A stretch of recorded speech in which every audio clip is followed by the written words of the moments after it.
Coming up on Arirang News, Bank of Korea Governor Lee Ju-yeol says the U.S.-China trade war has knocked 0.4 of a percentage point off South Korea's GDP growth this year as its exports take a major hit.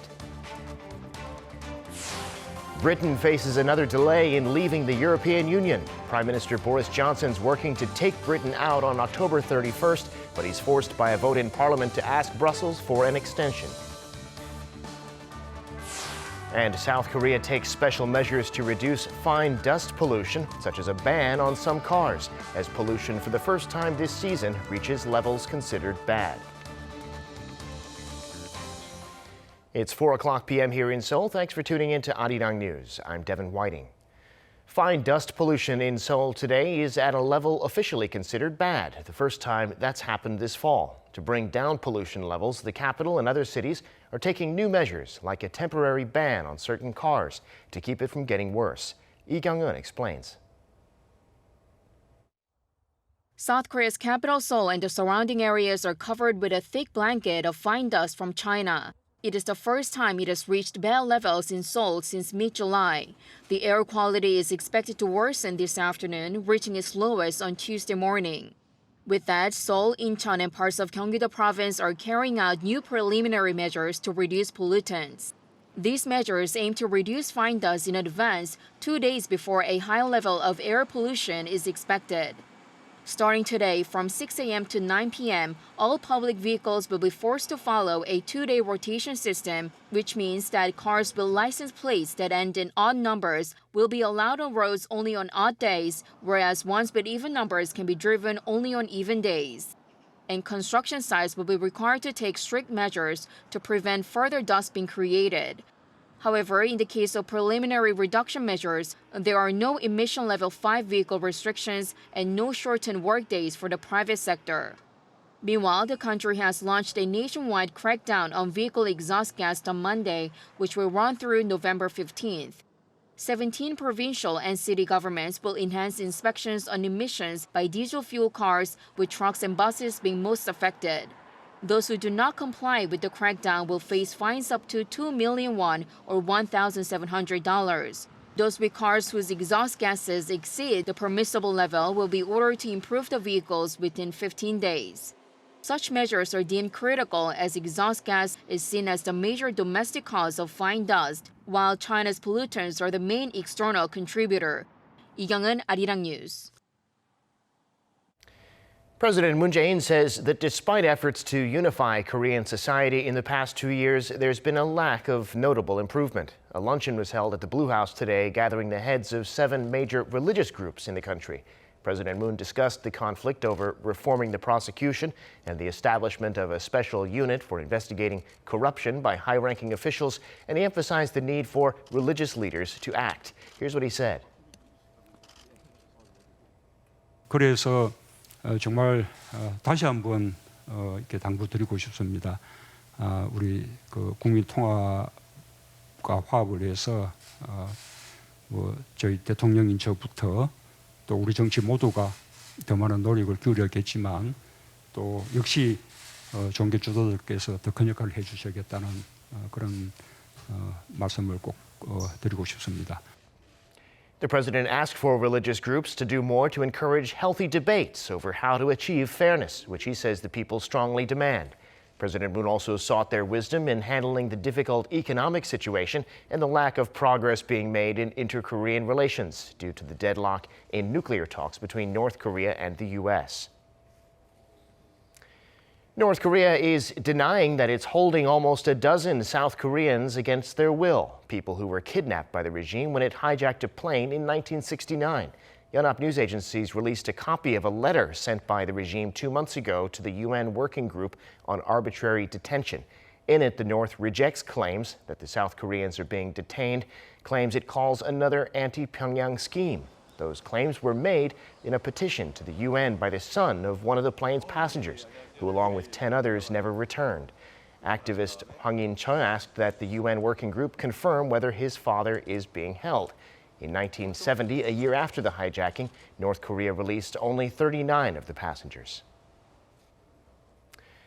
Ships illegally carrying North Korean coal have reportedly been making repeated port calls in Japan, possibly to evade UN sanctions by disguising the origin of their cargo.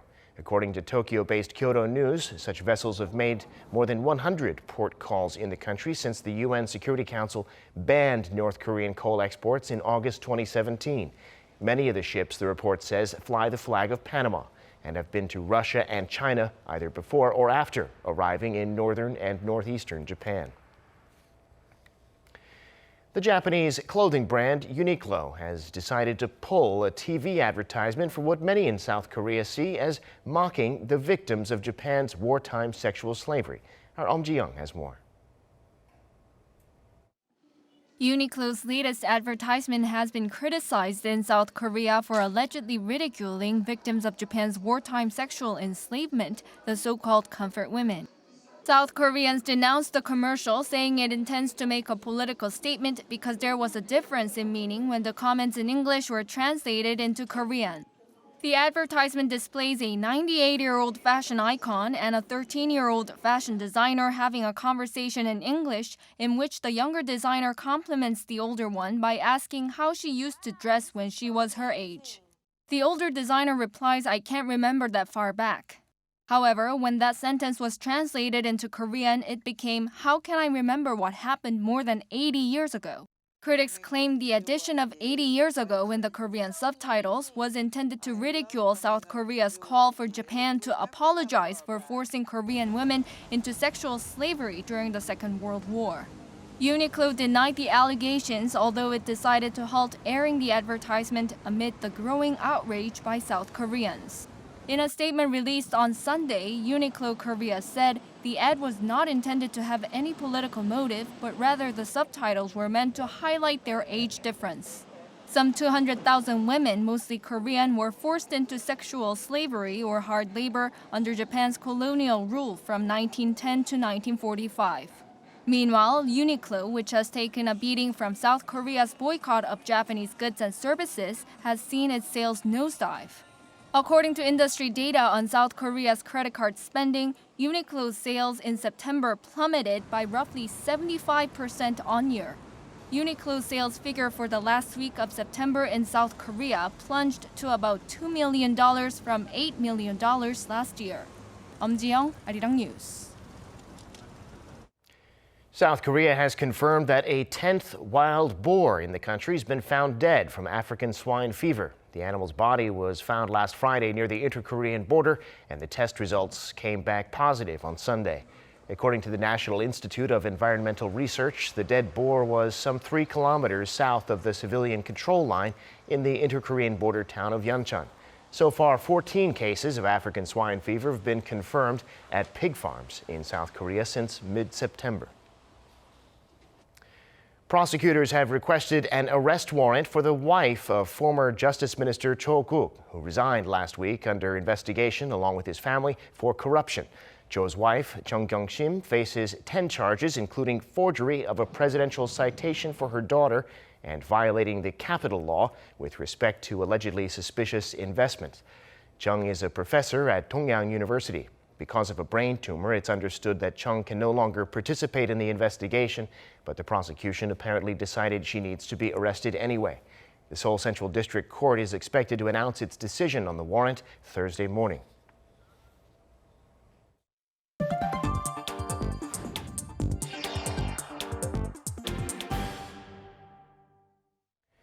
The governor of the Bank of Korea has for the first time put a specific figure on the impact the U.S.-China trade wars had on the local economy, saying it's expected to have lowered growth by up to 0.4 of a percentage point. Our Hong Yu has more. The U.S.-China trade dispute has cost South Korea 0.4 percentage points of economic growth this year.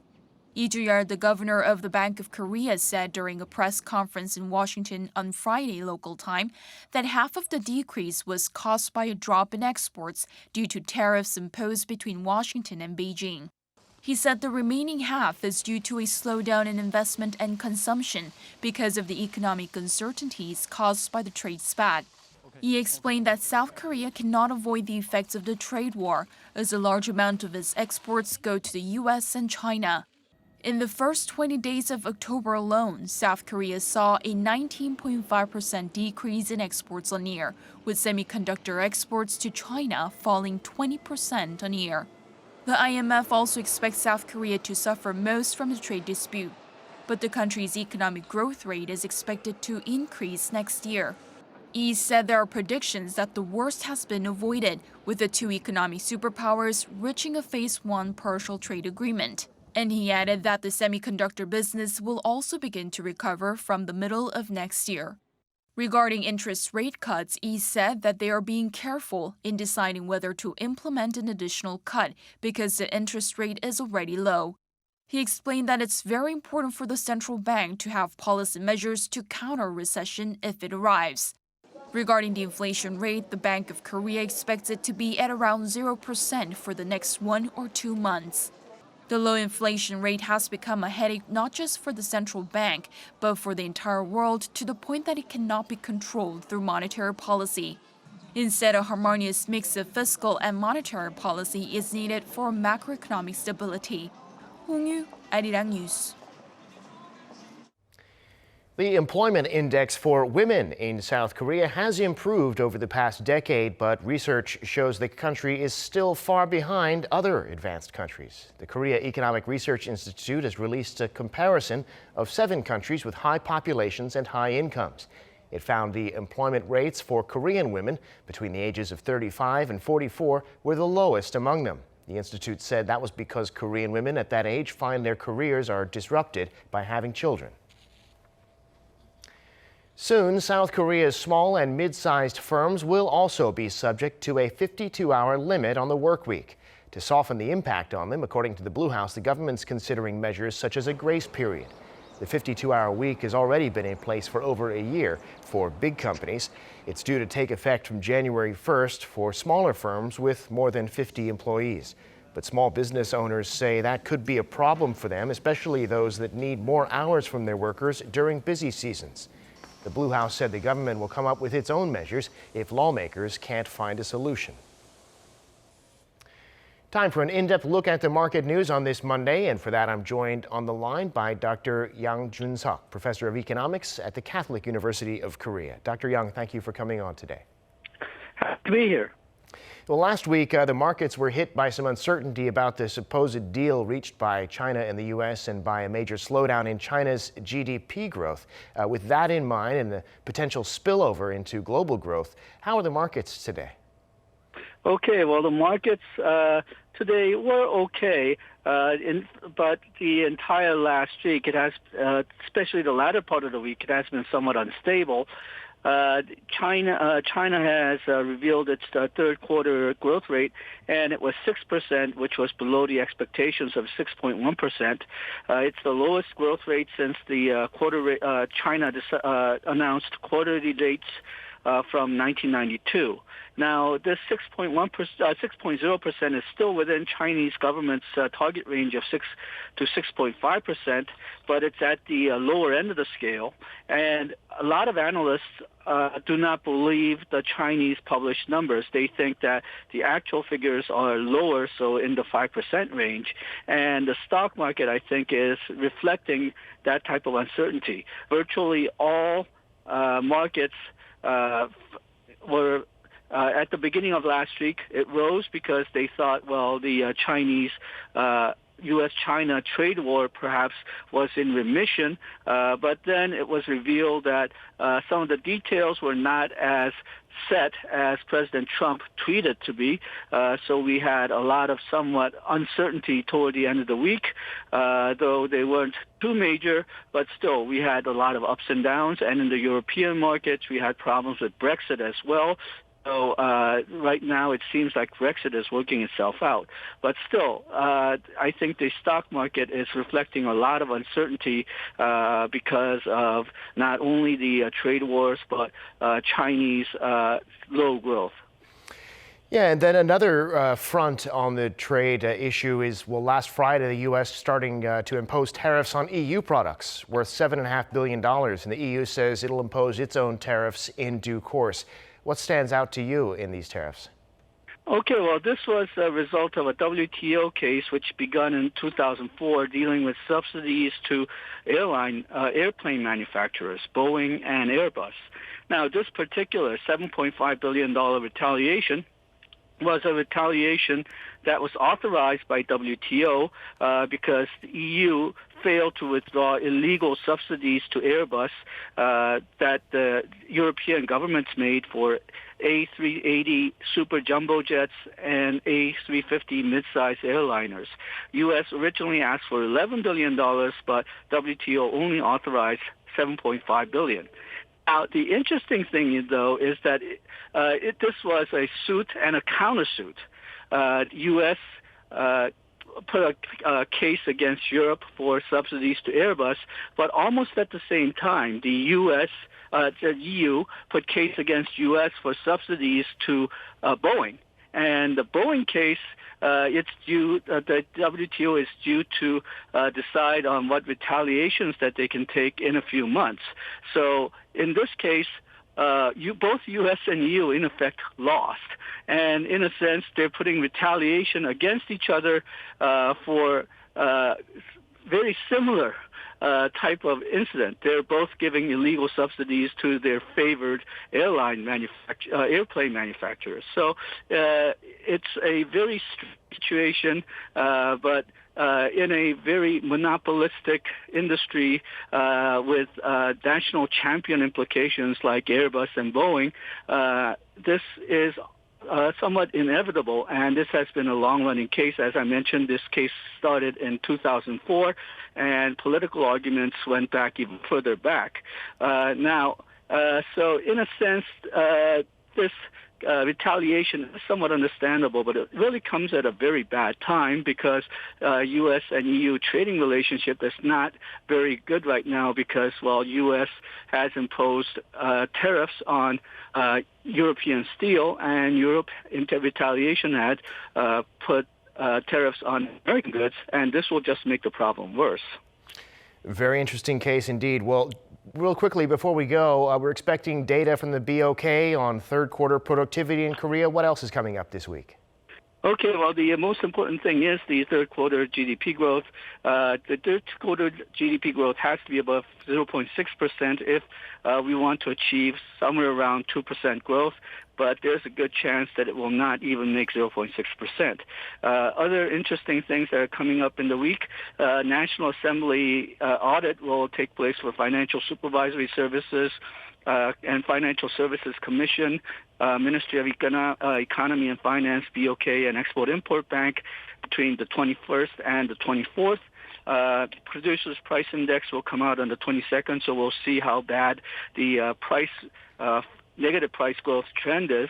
And then an interesting announcement will be made on the 25th on whether Korean government will decide whether Korea should maintain its WTO status, whether it should remain a developing country or whether it should declare itself to be an advanced country. Korea has gotten a lot of diplomatic pressure to declare itself an advanced country, but because of the agricultural concerns, politically, Korea must try to maintain itself as a developing country, and it'll be interesting to see what the government decides.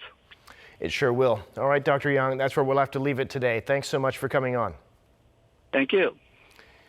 Now, the British government and the European Union managed last week to agree on a new deal for Brexit, but even 3.5 years almost after the referendum, it looks like a lack of support from UK lawmakers is going to delay Britain's departure even further. Oh Soo-young explains.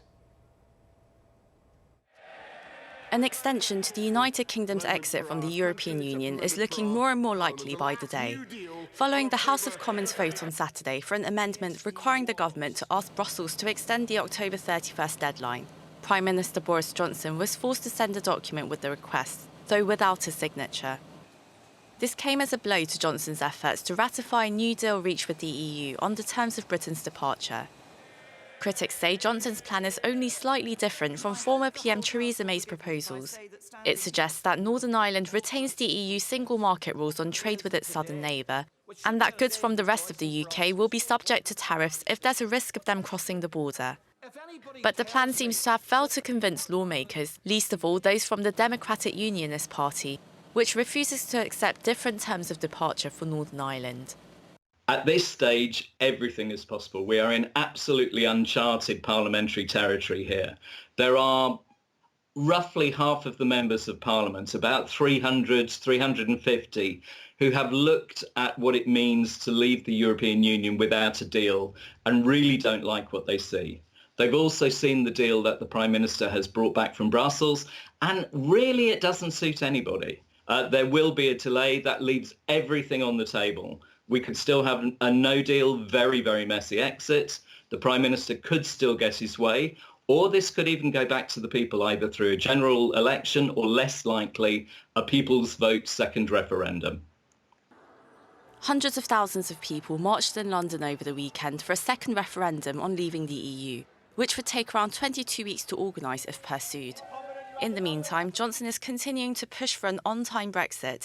He still believes that this is the best he's going to get from Europe. He is probably right in that, and that because of the boredom in the nation, he will be able to force it through.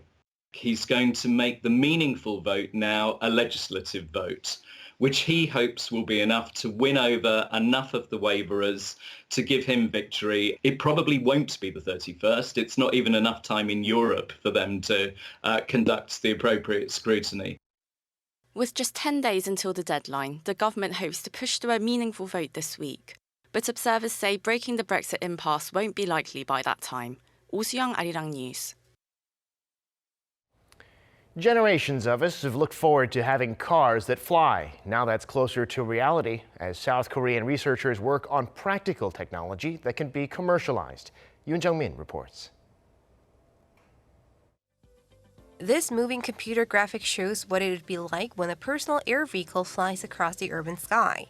A local aerospace research institute is working with automobile companies, aircraft manufacturers, and universities to develop these flying cars.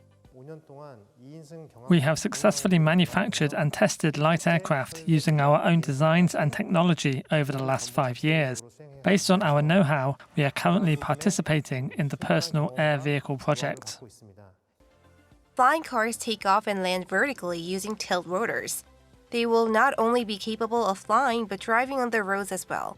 Low-speed models can speed by at up to 100 kilometers per hour, while high-speed ones can fly as fast as 200 kilometers per hour.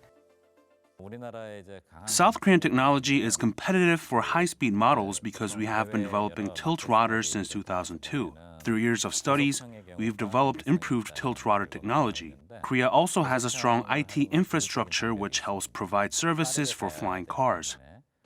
The advanced vehicle requires new technology such as lighter batteries, new energy sources, and self-driving technology. As well as solving technical issues such as making lighter flying cars, experts say it is equally important to make detailed safety rules for them. Another part which is very important is regulating the traffics.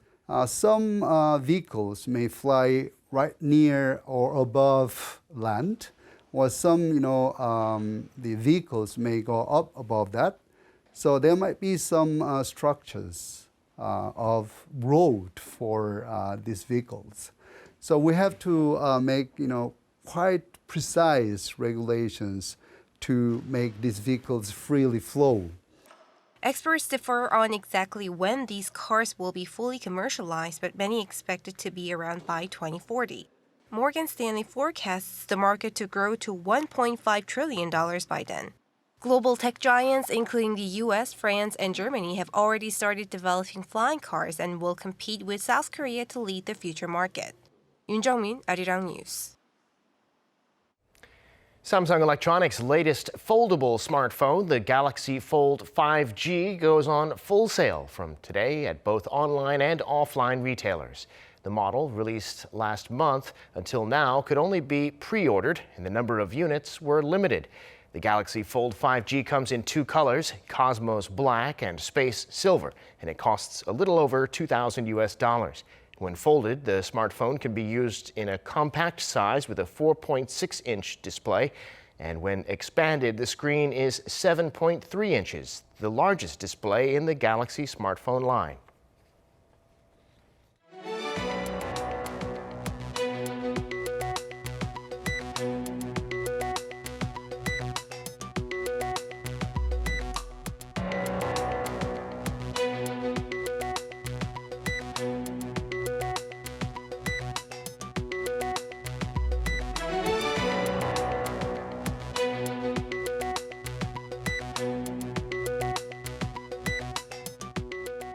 And that brings us to the end of this newscast. Thank you for watching. More live news coming your way at 7 p.m. Korea time.